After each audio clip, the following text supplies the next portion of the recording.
มีไหนยะดับไปเหียนะอันนี้ศรัทธาญาติโยมท่านทั้งหลายเอา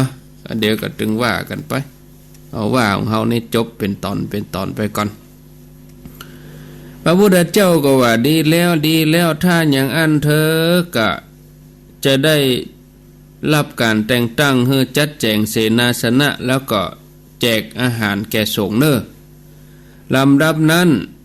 พระองค์ก็ตรัสแก่ภิกษุทั้งหลายว่าภิกษุทั้งหลายถ้าอย่างนั้นสงฆ์จะได้สมมุติถ้าพระมรบุตรให้เป็นผู้ที่จัดแจงเสนาสนะก็คือที่พักที่อาศัยพระมาใหม่พระอย่างมาตนนั้นนอนตะนี้ตัวนี้นอนตะท่านเป็นที่นอนที่ยังแล้วก็ให้จัดแจงอาหารคือเรียงลำดับว่าตนนั้นจะไปรับนิมนต์โดยพระพุทธเจ้าเรียงอย่างนี้คือเปิ้นมีหน้าที่อย่างนี้วันนี้คิวไผวันนี้คิวไผเนาะไปฉันภัตตาหารบ้านเศรษฐีนั่นไปบิณฑบาตในเมืองนี้เอาไผจะไปโดยพระพุทธเจ้าโอ้เป็นฝ่ายจัดแจงทางนี้ฝ่ายบัญชีเนาะฝ่ายกำลังผล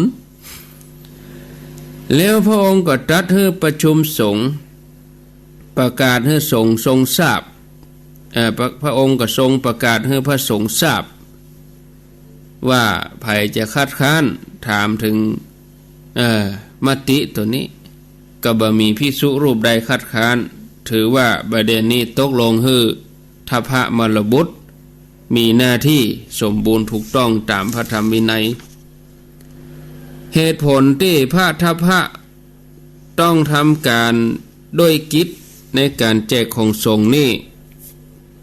อัฏฐกถาเปิ้นเล่าว่าหลังบรรลุอรหันต์แล้วท่านคิดว่าเฮายังมีร่างกายสุขภาพที่ดีแล้วแถมอย่างหนึ่งเฮาก็มีไว้ซึ่งสรีระนี้สุดท้ายแล้วสรีระนี้ก็เป็นของบ่เที่ยงบ่เมินบ่นานก็ดับไปเป็นธรรมดาเหมือนแสงเทียนติดตั้งไว้อยู่ท่ามกลางลม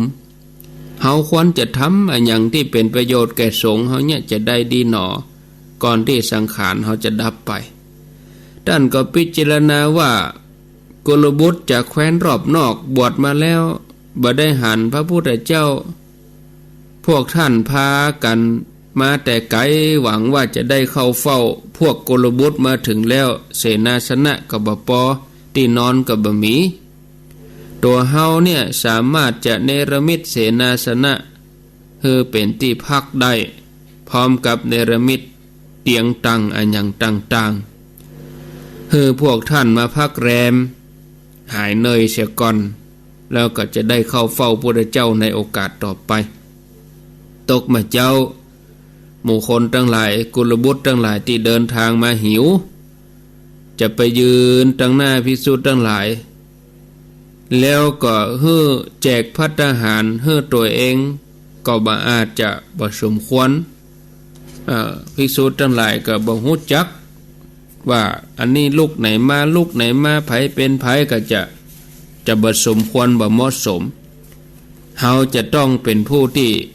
จัดแจงขวนขวายเสาะหาอาหารให้เขาเหล่านั้นที่เขาเดินทางมาแต่ไกล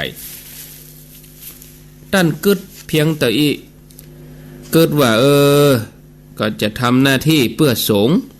นะถามว่าหน้าที่จัดแจงเสนาสนะจัดแจงอาหารนี่ต้องเป็นคนยินดีในการคือจ้างเป็นส่วนท่านถ้าพระนี่ท่านเป็นพระขีณาสพนะบ่ยินดีแล้วบ่ใจก็ตอบว่าทุกศาสนาของพระพุทธเจ้าทุกพระองค์ทรงมีสาวกที่ถึงฐานะที่มีฐานันดรนี่เหมือนกันการที่ท่านปรารถนาในตำแหน่งนี้ก็เป็นไปตามความปรารถนาในชาติปางก่อนในครั้งพระพุทธเจ้าปทุมุตตะแล้วท่านก็เข้าเฝ้ากราบทูลขออนุญาตจากพระศาสดา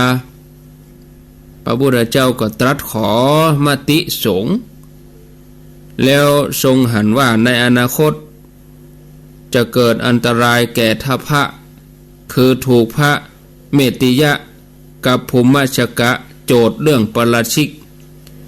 การได้รับมติจากสงฆ์ก็เป็นเกราะป้องกันบ่ให้ท่านได้เกิดข้อคอรหานินทาอันใดถามว่าภิกษุรูปเดียวเนี่ย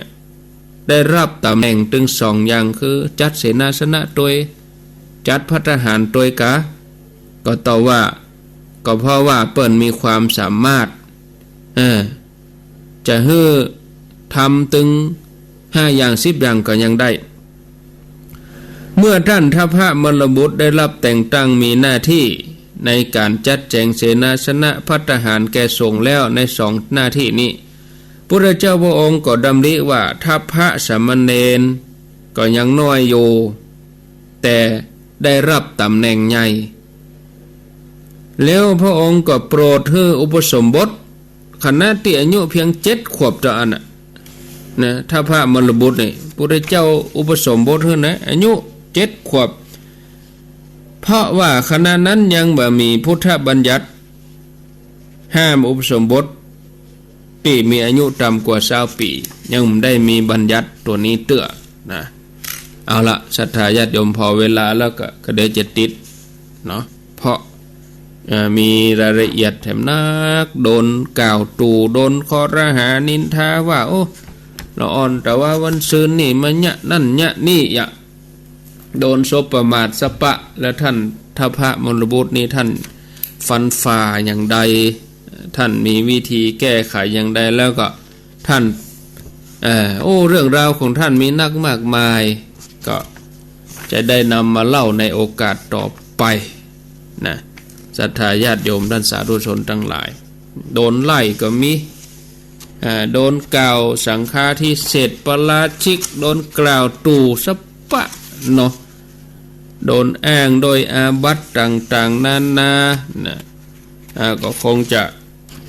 ได้เล่าในโอกาสต่อไปท่านผู้ฟังทั้งหลายพอเวลาแล้วก็เอาไว้ต่ออีกก่อนเนาะศรัทธาก็ให้ใครโทรแต่กดมาอยู่โทรศัพท์ไม่บุญมาหยุ่นนี่ใครโทรแต่จะไปโทรเตื้อใจเย็นเปิ้นบอกเบอร์ก็ก้อยกดมาเปิ้นบอกเบอร์ได้จะไปกดเตื้อเนาะเอาเนาะจะประชาสัมพันธ์ข่าวสารให้สักน้อยหนึ่งก่อนนะประชาสัมพันธ์ข่าวสารให้สักเล็กน้อยไปลูกเจ้าก็ฟังท่านชัยวัฒน์ตะกี้ตุลุงยองเปิ้นก็ประกาศประชาสัมพันธ์นะศรัทธาญาติโยมเอาแล้วท่านผู้ฟังทั้งหลายวันนี้วันที่28ก็ตามที่ได้แจ้งได้บอกศรัทธาญาติโยมท่านผู้ฟังทั้งหลายไปแล้ววันนี้ตามที่เราได้นัดหมายกันไว้ว่าวันนี้เนี่ยเนื่องจากป้าอุ้ยน้อยคำสีเพชรอายุท่านได้88 ปีซึ่งเป็นโยมป่อของท่านพระครูสถิตสารคุณได้ถึงแก่กรรมไปเปิ่นตั้งศพบำเพ็ญกุศลไว้ที่วัดหนองผาขาวแล้วก็จะมีการชาปนกิจศพในวันพุธก็คือวันที่29แล้วก็คืนนี้เป็นคืนสุดท้ายแต่คืนก็อาตมาก็ไปเทศงานศพของป้าอุ้ยน้อยคำและวันนี้เวลาบ่าย3 โมงจ้าสุดก็4 โมงเนาะ3 โมงก็ไปถึงนะถ้าเขาไปถึง4 โมงก็เพื่อจะพร้อมกับ5 โมงเขาก็3 โมงนะบ่าย3 โมง15 นาฬิกาก็เชิญชวนเนอะศรัทธาญาติโยมเขาไปเมื่อคืนกับคนเฒ่าแข้งขาตาบดีเนาะมันมืดมันยากลำบากเมื่อคืนกับคืนสุดท้าย คนจะหลายคนเฒ่าคนแก่จะลำบากแล้วก็คนที่เปิ้นเดินทางมาไกลมันจะลำบากก็ฝากเชิญชวนเนอะวันนี้วันที่28เวลาบ่าย3ก็ไปร่วมกันทำบุญ ในการบำเพ็ญกุศลโยมป่อของท่านพระครูสถิตสารคุณคือป้าอุ้ยน้อยคำสีเพชรได้ถึงแก่กรรมไปในอายุ88 ปีเปิ้นจะชาปนกิจศพในวันพุธวันที่29เนาะก็ฝากแจ้งศรัทธาญาติโยมท่านสาธุชนทั้งหลายด้วยเอางานที่ใกล้เข้ามานี่ก็ประเพณีวัดบ้านปางประเพณีส่งน้ำวัดบ้านปางส่งน้ำพระธาตุแล้วก็อนุสาวรีย์ครูบาเจ้าศรีวิจัยที่วัดบ้านปาง6-7-8 มีนา6-7-8 มีนาคมเด้อก็เชิญชวนศรัทธาญาติโยมท่านทั้งหลายที่วัดบ้านปางแล้วก็7-8 งานประเพณีวัดสิริมังคลาจารย์วันที่7ตกแต่งดาวันที่8งานประเพณีส่งน้ำพระธาตุแล้วก็ไหว้สารูปพระรูปสมเด็จย่าในวันที่8เนอะก็ฝากเชิญชวนตัว9 โมงเกิงเพื่อก็จะมีการกินอ้อพญาก็ฝากเชิญชวนศรัทธาญาติโยมทั้งหลายมีลูกมีหลานก็ไปในวันที่8 มีนานี่เดี๋ยวพอวันก่อนนอเป็นวันหยังวันติดพอดีวันติดเป็นวันศีลวันศีลก็ละอ่อนลูกหลานนักเรียนก็หยุดโรงเรียนจะไปกินอ้อพญาก็ฝากจวนวันที่8 มีนาที่วัดสิริมังคลาจารย์ขอเชิญร่วมงานบำเพ็ญกุศลงานพระราชทานเพลิงศพหลวงพ่อท่านพระครูประภากรพิสุทธิ์ครูบาบุญปันอดีตเจ้าวาดวัดประแดดที่มรณภาพด้วยโรคชราเปิ้นมรณภาพเมื่อวันที่23 มิถุนาปี62อายุ93เปิ้นจะบำเพ็ญกุศลระหว่างวันที่9ถึง14 มีนาคมเด้อพระราชทานเพลิงศพในวันที่15 มีนาคมที่เมนชั่วคราววัดประแดด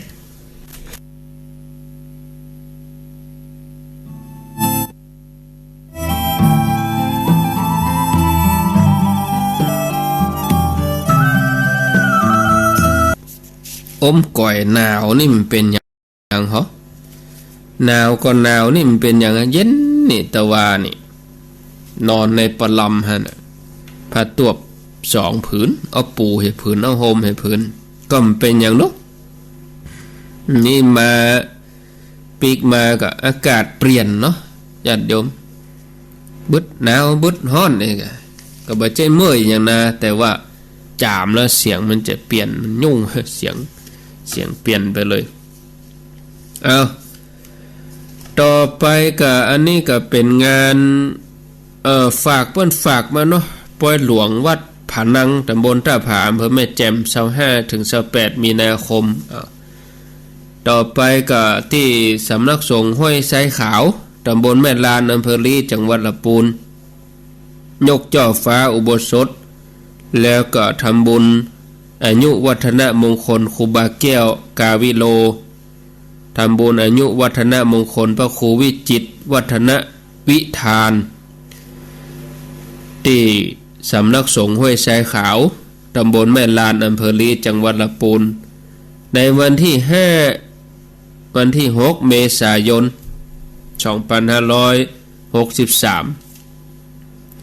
ต่อไปแถมงาน1กับอันนี้เมษาเหมือนกันฝากไว้ถ้าใกล้ๆมาก็กลางเดือนมีนานี่ก็จะเน้นย้ำแถมกรรมงานประเวณีไหว้สาส่งน้ำพระธาตุเจ้าแก่งสร้อยแล้วก็ส่งน้ำโฮมเหมือนบุรพาจารย์สมโพธิพระเจ้าตันใจโดยที่วัดพระธาตุเจ้าแก่งสร้อยตำบลบ้านนาอำเภอสามเงาจังหวัดตากในวันที่7ถึง9 เมษายน 2563อันนี้อาตมาก็ตั้งใจว่าจะไปหลายปีแล้วได้ไปก็ปีนี้ก็ตั้งใจจะไปอยู่ที่แก่งสร้อยเขาต้องไปขึ้นเรือที่เขื่อนปุ่นเขื่อนภูมิพลปุ่นจังหวัดตาก อันนี้ก็ว่ากันเนาะที่พระธาตุแก่งซ้อยงานประเพณีเพิ่น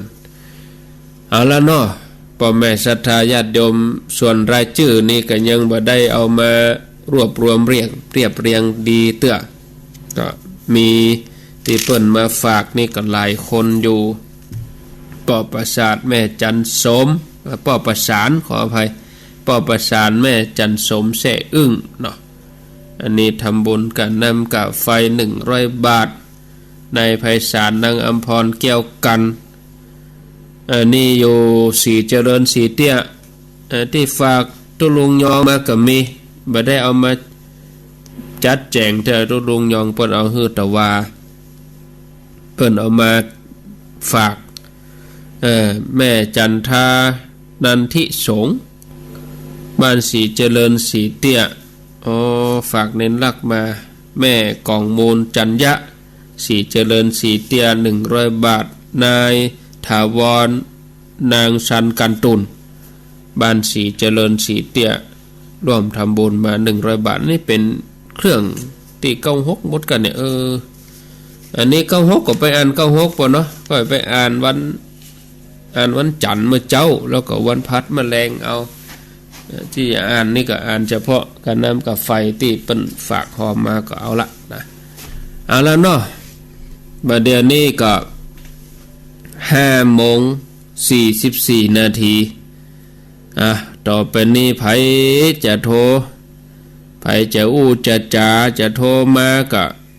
เจิญเนอะศรัทธาญาติโยมทั้งหลายเอ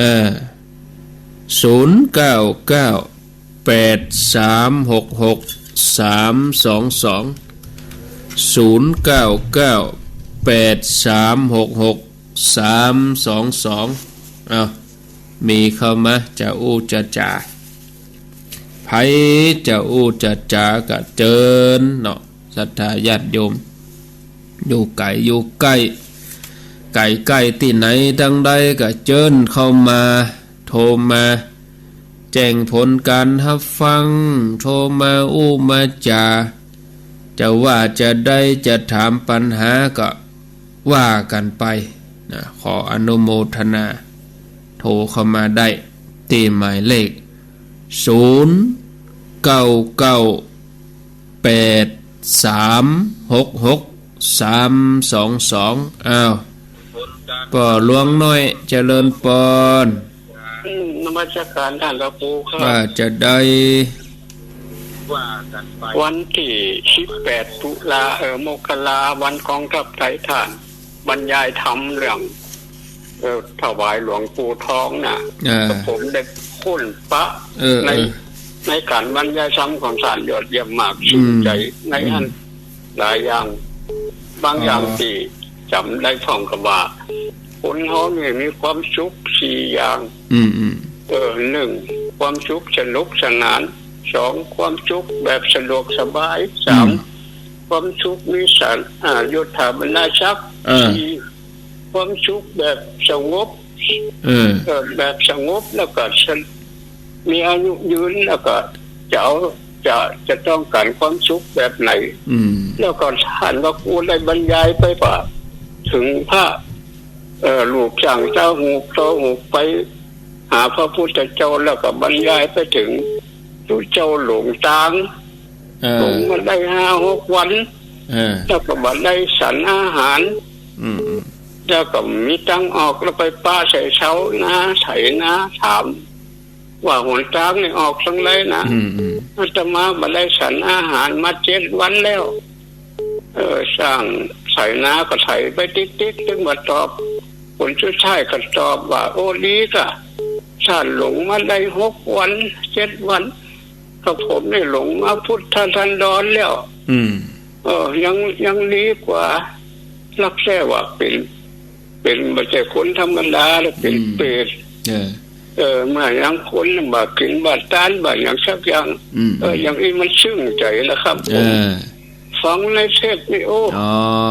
ดูสร้างฟังเฮ้ยไปพอเนาะไปพอย้อนหลังอะไรความรู้หลายอย่างโอ้ดีกะอันนี้แสดงว่าเพิ่นสนใจแต่ โมทนาเนอะ บักการบักอย่างสักอย่าง สาธุ ครับ เสียงมันสูญกันเอาสายต่อไปเจริญปน กับอาจารย์เจ้า จากดังใด จากบ้านก็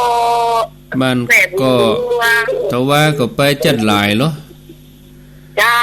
แต่ว่าก็ ที่ท่านประคุณเลยเจ้า ปะกันแล้วเนาะ แล้วก็อัน แม่ฝอยเจ้า ปิกถึงบ้านกี่โมง พูดตะวันนะคะ นั่นน่ะแล้วปิกถึงบ้านกี่โมง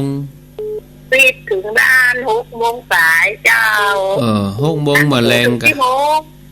แต่ว่าถึงบ้าน5 โมงแรง อันนี้ถึง6 โมงสาย ออกมากี่โมงอ่ะ ออกมาอันบ่ายโมงสายเจ้า ก็เลื่อมกันไปชั่วโมง เจ้า อาตมาก็ออกมาประมาณนั้นนะนะ เจ้าร อถึงแรงแล้วมันรถมันจะสูญกันเนาะปะโท เจ้ารถจะมากเจ้า นั่นนะกันโม เจ้า ทนาเนอ เจ้ากับอา สา จารย์เจ้า ธุเจริญปน เจ้ากับอาจารย์ท่านพระครูแม่สุแก้วฟังก็มาตี ศี สามมา ลา เด้ พ อ รฟังตั้งแต่ตุลุงเนาะ เจ้าย อง เจ้าฟังธรรมตุลุงยองอ่ะโทรแบบหาท่านพระครูบดเดียวนะเจ้าขอกำลังใจเด้อ ยินดีเนอ กับอาจารย์นะเจ้า เจริญปนปิดวิทยุก่อนปิด เจ้าครับ ปิดวิทยุก่อนเนอ ครับ นะคะเปิดวิทยุดังมันศูนย์กันเนาะอันนี้ป่อบุญเทียบ ครับ ป่อบุญเทียบบ้านไก่เทียน ครับ ฟังชัดเจนดีก่อ เจ้าบุตรเจ้าครับ ฟังกูเจ้าเนาะ ครับ ชัดเจนดีเนาะ ชัดเจนดีใส่เกี่ยวเลยค ใส่ รับ แจวฟังนาน้อยนี่กะ ครับ โอ้นาน้อยนี่ มีคดีสมสนเลยครับ อย่าไปเอียวหาเปิ่นอยู่ตะตะเมื่อกลางภาษาแล้วเนาะ ครับครับ พอประเด็นนี้พอจะปีใหม่ ก็เลยอยากปีใหม่งานรักเมื่อตอนแล้วครับ ป้ามีก็กิจกรรม ครับ ไปมันต้องได้ไปนอนน่ะนะครับ ต้องมานอนนะครับ ปนน่ะกลางภาษาปนน่ะค่อยวางแผนกันเนอะ ครับครับ หน้านี้ก็ตึงเป็นพวนเป็นอย่างยินดี ครับ สา ไปจากบ้านเจ้า ธุ ครับ สาธุเจริญปน ไปสาเจ้า แม่อ้วน เจ้า ถ้าจะไปเอาไป2 โมงก็ได้เนาะ 2 โมงกับเจ้าลงไป มันจะไปไก่มันจะไป ไป ไก่ เจ้าที่วัดนะคะมาหาว่าท่านกะ ไปหนองผ้าขาวพุ่นเลยกะ ไปส่งข้าวพวกมาหน้าลงข้าวหมดเลยเนาะ บรรจุนี่แล้วไปยิงตรงไปเลย เจ้าเจ้าเจ้า ไปอยู่มันบ่ายโมง2 โมงมันจะอยู่เมื่อเนาะเขายังมาเด้อฮะเนี่ยมากะขวัดเข็ดอยู่หั่นกะโอ้เอามาเด้อฮะตานก่อนไปปิ๊กอ่ะ มา3 โมงเนาะ มันจะมาพร้อมกัน เจ้าเจ้า ไป เจ้า พร้อมๆกันน่ะหอมก็หอมพร้อมๆกัน จะไปเสียโศกเจ้าบ้านอยู่ ก็แล้วหั่นก็ได้อยู่กะ นั่นกะเหมือนว่าอันน่ะเขาเอาติดตัวรถไว้หน่อยกะ แล้วหั่นก็ไปก็ตานอยู่แล้วการก็ตึงไหลหาก็ตึงกึดใจอย่างเงี้ย เจ้า แต่เตื่อเปิ้นมีการมีธุระไปกัดไปลีไปงานศพงานหยังเงี้ยกะ เจ้า 3-4 โมงพุ่นเนาะ เจ้า โมทนา เจ้าไว้สาเจ้า ถ้าวันพุกก็มันก็บ่เป็นกันนะเนาะพวกคนหลายก็จะสุ่นเปิ้นเปิ้นฮับแขกก็ให้แขกเขาก็สุ่นจะไปตานเนี่ยมันพวกนี่ตึงที่ไปก็ไปนั่นนะที่ฝ่ายจะไปก็ได้นะมันจะไปมันพวกแหมก็ได้ก็ว่าจะบ่สะดวกวันนี้จะไปเมื่อคืนมืดก็ตามใจอันนี้แต่ว่าที่เฮาจะรวมกันนี่ก็บ่าย 3 โมงที่วัดหนองปลาขาวบ่ต้องมาปัดตังเจริญแล้วลวดเลย ยิงตรงไปเลยเนาะเจริญปน เจ้าไว้สาเจ้าอาจารย์ อันนี้แม่เสา เจ้า แม่เสา อันนั้นอย่างก็นักเตียอาจารย์จัดเตียนไอ้อย่างก็เด็ดทำเตียนวัดพระธาตุจอมทองถ้าไปหันไปนี่ตอนนั้นเขาใส่หมวนลูก ก็ได้พอเหมือนกันกะ พอกันละออนเปื่อยทั้งพอลูก อู้ไทยไม่เจ็บเอวหน่อยนี่เปิ้นว่าได้ไปพบดีมว่าได้ไปปะเอกจบเขาใช้ผมเมื่อบอกอากาศได้ถ้าอาจารย์ไม่ได้จัดรายการเอาเทปเนี่ยเขาใส่เป็นม่วนนั่นไงฟังได้ก็บางทีเมื่อก็ไปหั่นไปนี่เนาะมีการน่าจะยินดีนะเนอะเจ้าไว้เจ้าโอ้ปะเลอะองค์เตดจอมตองเนี่ยถ้าไผว่างๆเขาได้ไปเขาก็เข้าไปพอไปฟังนักเทศเปิ้นเอาลูกแถวกรุงเทพผู้อย่างต่างประเทศก็มี100 วันเนี่ยนักเทศบัดซ้ำสักวันแม่วันแม่งายแม่ตอนแถมเมื่อค่ำแถมเนี่ยที่วัดหลวงจอมตองเนี่ยเอารับสายเจริญปนเจ้ากับไว้ต่อเจ้านั่นพระครูเจ้าจากตังใดแม่จันตอนนี้ยังจะแม่จันฟังดูชัดเจนดีเนาะชัดเจนดีเปลี่ยนท่านเปลี่ยนไว้นะมาเจ้าก็มันจาม2 เตื้อล่ะจาม2 เตื้อแล้วก็เลยขบวนเลยยุ่งไว้ลุไปเลยมันจามนะก็บ่เมื่อยบ่เจ็บหัวเจ็บยังก็จามมันก็เสียงเปลี่ยนนะแล้วควายเบิดก็ดีนะโดนแดดโดนอย่างก็ดีองบางอ่ะบางไว้หน่อยยังบ่เป้าหนาวนะมื้อเช้าเนี่ยนั่นก็สีเย็นมานะโหเจ้าสีเย็นมาหอน่ะเมื่อวันนี้ฮ้อนมาเจ้าอนุโมทนาเนอเจ้าพระไว้เจ้าสาธุอนุโมทนาเจริญพรเข้ามาเลยเจริญพรสายใหม่มาแทนเลยอันนี้สายมันซ้อนกันขออภัยมาแถมใหม่0993666322มาใหม่เมืองฝางอย่างดักแซบหาวันนี้ฝางแม่อายใช้ประการอย่างดักปิ้งโทรหาตู้ลุงยองก็เหมือนบ่ได้ยินนะแต่ถ้าบ่อินเทอร์เน็ตก็บ่ยังนะวันนี้0998366322ตั้งสันป่าตองหางดงตั้งป่าช้างนี่เวียงหนองร่องได้หล่อนี่ไม่คืน2 ทุ่มถึง4 ทุ่มก็ล่องไหลไปที่บ้านแป้นเรดิโอ92ขอโทษ96.25บ้านแป้นเรดิโอในเครือข่ายทีมงานของคุณดารุณีรับทุกคืน2 ทุ่มถึง4 ทุ่มเนอะอันนี้ถึงใครฟังเมื่อคืนอาตมาฟังสันกำแพงนั่งในรถนะสันกำแพงหางดงสันปัดรองแม่วางได้หล่อนี่ชัดเจนจัดเดียที่ 96.25 เวลากลางคืนเนอะป่าช้างนี่ได้หมดกะได้หล่อนี่ได้เจริญปนแม่ไล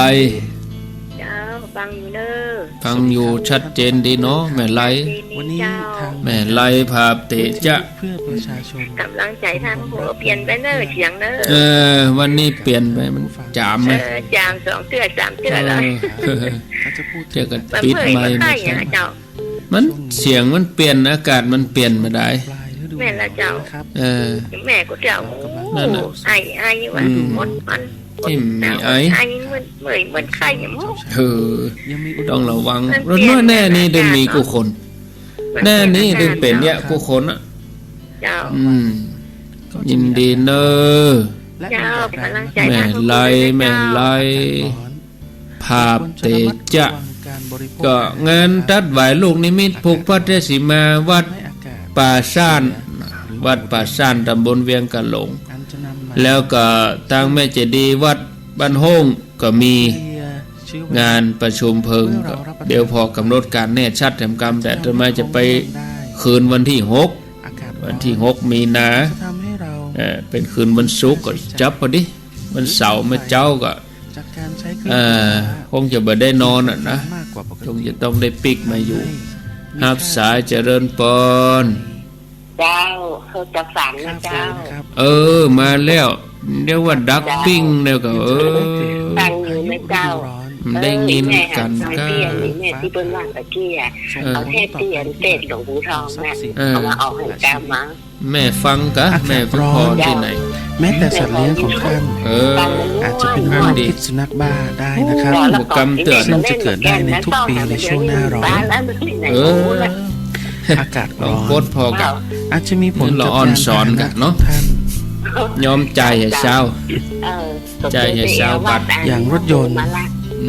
มา เพราะ เมื่อใด รถ แม่ ยนต์ต้องการระบายความร้อน ไปเมินแล้วไป หาก เมิ อาน กาศร้อนมาก บางทีเตาโหงกับพ่อปู่เขาไปอยู่มา ๆ ระบายความร้อ ขอน เขาปาร์ ข ตี้ อง ใน รถ เมืองเฮ้ ของ แล้ว ท่าน ก็ ผู้ ลวด ฟัง แว่มาเอว ทำงานหนักมาก รถแห่ห้าน อาจ ก็ จะ เอา เสี ปัจ ย จัยมา ได้ ฝากเปิ้นแล้วก็ ทำให้สิ้นเปลืองค่าใช้จ่าย เอ ในการซ่อม มีเขียนติดหนี่ตลอด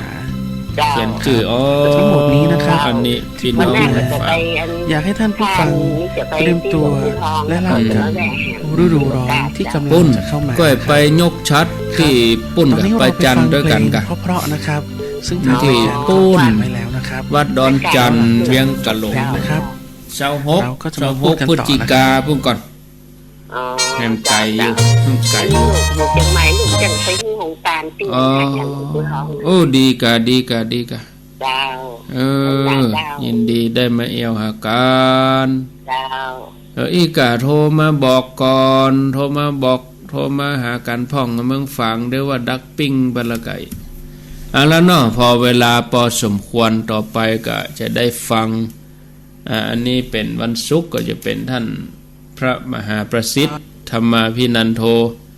เจ้าวาดวัดจังกำเป็นประจำทุกวันศุกร์อาตมาลาศรัทธาไปก่อนเนอะลาศรัทธาไปก่อนโชคดีมีใจโอ้สัญญาณเปิ้นบักคดีแล้วเนี่ยตุโลละนั่นน่ะเนาะ0998366322จะได้กะอู้กันหลังใหม่นะเดี๋ยวรอสัญญาณจากวัดจังกำเดียวก่อนลาศรัทธาไปเนอะอายุวันโนสุขังปะลัง